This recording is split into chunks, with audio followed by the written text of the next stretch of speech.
अस्सलाम वालेकुम। अब तक न्यूज के साथ मैं हूं राव बासित अली और मैं हूं आसफा जहरा। शामिल करेंगे अब तक हेडलाइंस।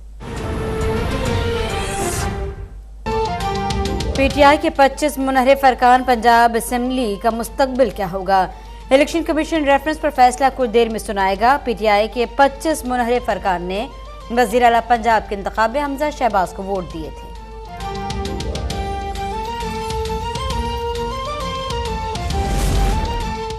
जितनी भी तकर्रियां हो रही हैं वो हुकूमत का इस्तेहकाक है। सुप्रीम कोर्ट ने जो सवालात पूछे हैं हुकूमत पाकिस्तान मुफस्सिल जवाब देगी। वज़ीर इत्तलात मरियम औरंगज़ेब की मीडिया से गुफ्तगू, कहा कोई भी ऐसी चीज़ नहीं हुई जो कानून के खिलाफ हो। हमारा मुकद्दर आवाम को रिलीफ फराहम करना है। तहरीक इंसाफ ने 126 दिन का धरना दिया। 4 साल कुर्सी पर रहकर भी धरना था।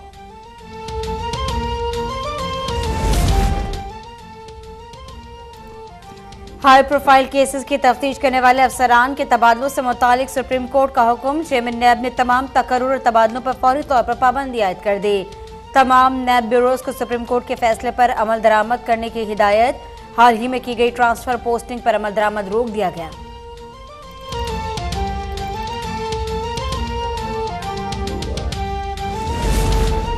उमर सरफराज चीमा की बतौर गवर्नर ओहदे से बरतरफी के खिलाफ दरख्वास्त पर समाअत। इस्लामाबाद हाई कोर्ट ने लार्जर बेंच तश्कील देने की हिदायत कर दी। लाहौर हाई कोर्ट ने वज़ीर आला पंजाब हमजा शहबाज को ओहदे से हटाने के लिए दरख्वास्तों पर आयद एतराज़ात खत्म कर दिए। सुप्रीम कोर्ट का मुनहरिफ अराकीन के मामले पर फैसले का इत्तलाक माजी से होगा या नहीं, अदालत ने मुआवनत तलब कर ली। फरीकैन को नोटिस जारी। समाअत 25 मई तक मुलतवी।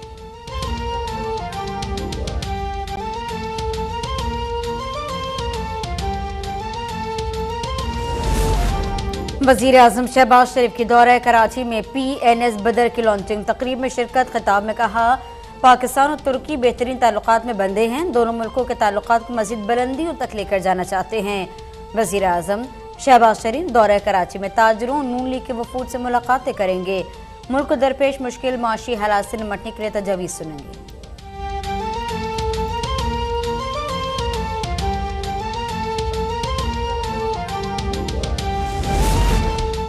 तहरीक इंसाफ आज़ादी लॉन्ग मार्च से कबल आज मुल्तान में आखिरी जलसा करेगी। कला कहना कासिम बाग स्टेडियम में पंडाल सज गया। कुर्सियां लग गईं। 100 फुट लंबा और 20 फुट ऊंचा स्टेज भी तैयार कर लिया गया। Chairman PTI Imran Khan long march का ऐलान करेंगे। डॉलर की ऊंची उड़ान जारी। इंटरबैंक में डॉलर की कीमत में मजीद 50 पैसे का इजाफा। कीमत 200 रुपये 50 पैसे पर पहुंच गई। ओपन मार्केट में भी डॉलर की कीमत में इजाफा। 1 रुपये के इजाफे से डॉलर 202 रुपये पर पहुंच गया। स्टॉक मार्केट में तेजी। 100 इंडेक्स में ट्रेडिंग के दौरान 200 से ज्यादा पॉइंट्स का इजाफा। मार्केट 43,000 की हद अबूर कर गए।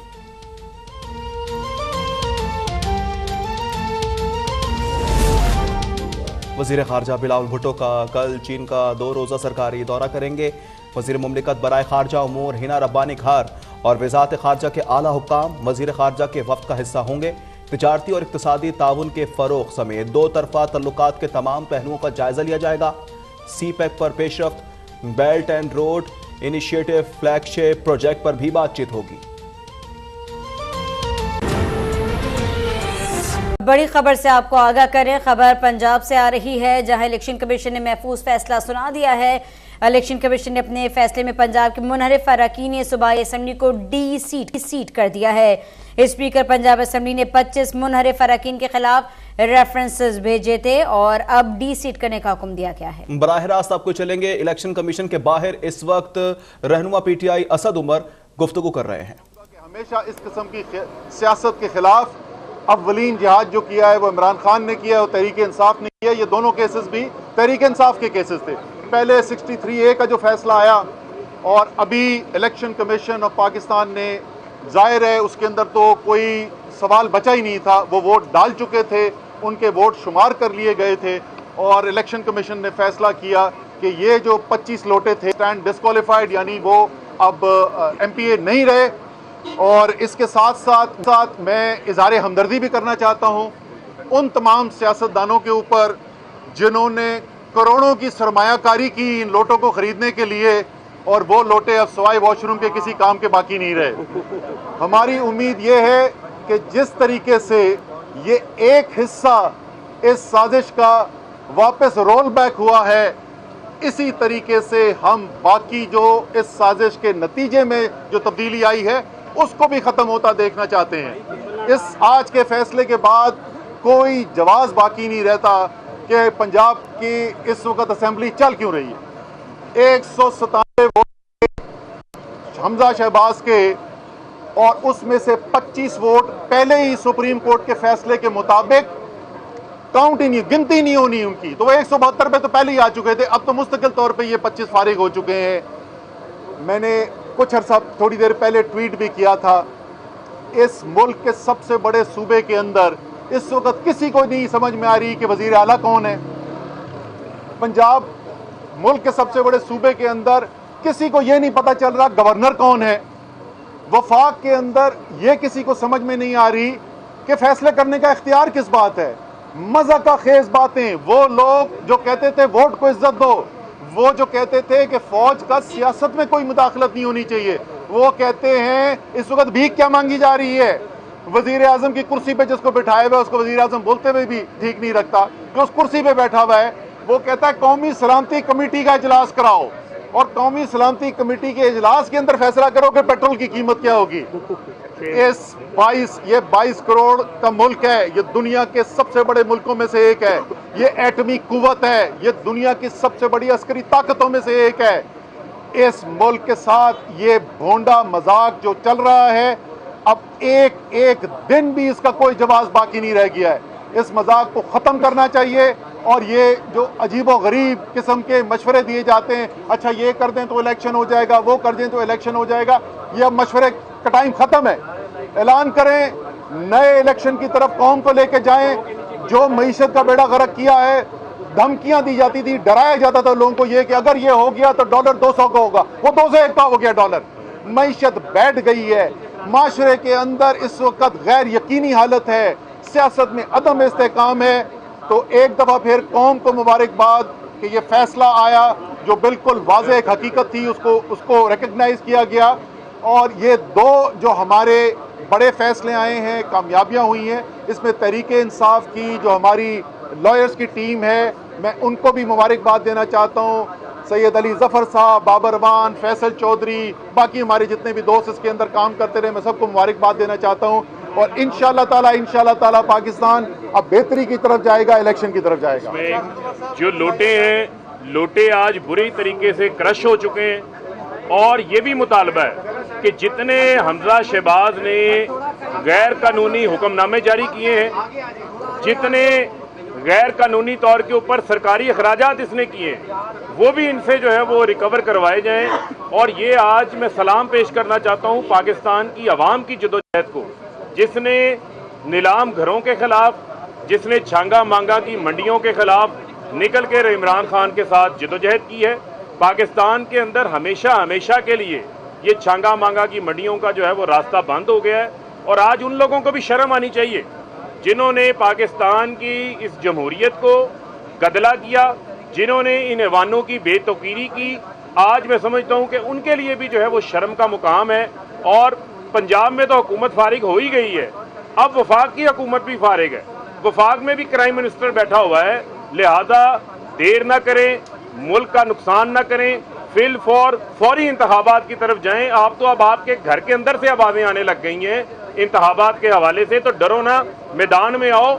ज़मीर फरोशों का वोट अब नहीं कास्ट होगा, अब 22 करोड़ आवाम का वोट कास्ट होगा और वो वज़ीर आज़म इमरान खान को कास्ट होगा।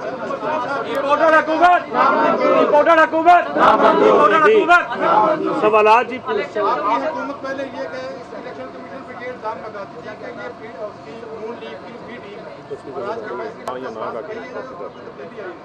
देखिए इलेक्शन कमीशन के ऊपर हम पहले बोल चुके हैं, हमें एतमाद नहीं है। अगर आपने इलेक्शन के अंदर जाना है तो सबसे बड़ी पाकिस्तान की जो सियासी कुव्वत है उसके एतमाद के बगैर अगर कोई इलेक्शन कमीशन इलेक्शन कराएगा तो उसकी हैसियत जो है वो लोगों के दिमाग में मशकूक होगी। आज जो उन्होंने फैसला दिया है वो बिल्कुल दुरुस्त फैसला है, लेकिन मेरे भाई मुझे ये बताओ जब वोट डाले जा चुके, उनकी गिनती हो चुकी, तो वो या तो यही कह सकते थे ना कि ये वोट इन्होंने डाले ही नहीं। अगर वोट डाले ही नहीं तो फिर भी हमजा शहबाज जो है चीफ मिनिस्टर नहीं है। ये बताएं कि आपने यकीनन एक ये फिर आपने इंतखाबात के हवाले से यकीनन इलेक्शन कमीशन के हवाले से तहफ़्फ़ुज़ात का हर मौके पर इज़हार किया। मेरा आपसे बुनियादी सवाल ये है कि इलेक्शन कमीशन को हटाने का आइन में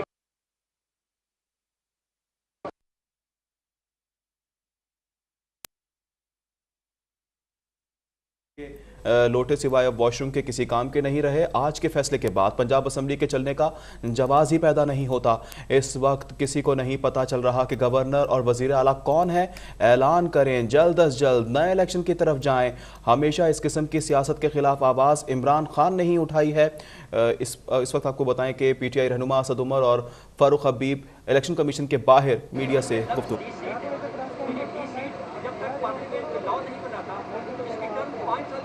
नहीं, इसमें पहले मैं बारी बारी आपके दोनों सवाल बड़े रेलेवेंट हैं। जी हाँ, उनको अपील का हक है, लेकिन आर्टिकल 63A के तहत उनको डी-सीट करना जो इलेक्शन कमीशन ने है वो फोर्थ करना है। आज 30वां दिन है, आज उनका फैसला आ गया है। इसके बाद मेरे ख्याल में अभी कुछ ही एक आधे घंटे में उनकी डी-सीटिंग की नोटिफिकेशन आ जाएगी और सुप्रीम कोर्ट जब तक 90 डेज तक, क्योंकि जो डिक्लेरेशन पार्टी हेड ने दी है आज वो कंफर्म हो गई है इलेक्शन कमीशन की तरफ से, लिहाजा दो जो प्लेटफॉर्म हैं उन्होंने उनके खिलाफ फैसला दे दिया है। लिहाजा ये जो 25 लोग हैं ये अब MPA नहीं रहे, ये प्रोविंशियल असम्बली के मेंबर नहीं हैं और हमजा शहबाज शरीफ की जो अक्सरियत थी, क्योंकि वो इनकी बुनियाद पे थी, लिहाजा वो अकलियत में अब आ गए हैं और आइन अकलियती पार्टी को हुकूमत करने का हक नहीं देता।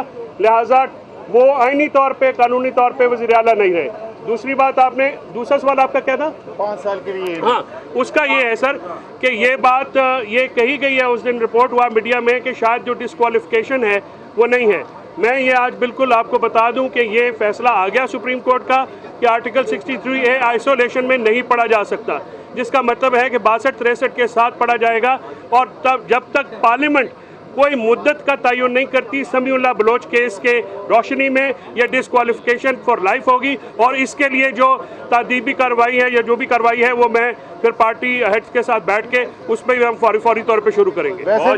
वैसे भी मैं मशवरा सिर्फ उनको दे दूं कि अगर कानूनी तौर पे कोई गुंजाइश भी है, अवाम के सामने जाके वोट ना मांगना। बहुत शुक्रिया, थैंक यू।